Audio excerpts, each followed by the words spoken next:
میرا امیر اہل سنت کی بارگاہ میں یہ سوال ہے کہ ہم غوث پاک کی 11ویں کیوں مناتے ہیں، اور 11 تاریخ کو ایسا کیا ہوا تھا؟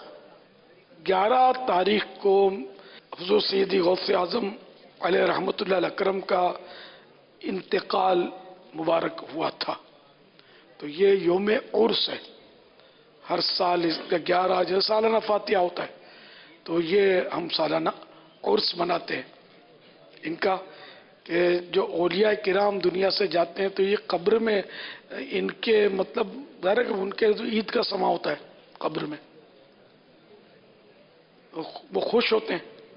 حضرت سیدنا داؤد طائی رحمۃ اللہ تعالی علیہ کو کسی نے خواب میں دیکھا کہ وہ دوڑے دوڑے خوش خوش چلے آ رہے ہیں، تو حیرت سے پوچھا کیونکہ ان کو ہمیشہ غمگین دیکھا تھا، تو آج یہ بالکل حشاش بشاش اور دوڑے ہوئے خوش خوش آ رہے ہیں، تو پوچھا بھی کیا ہوا، آپ آج تو بڑے خوش نظر آ رہے ہیں؟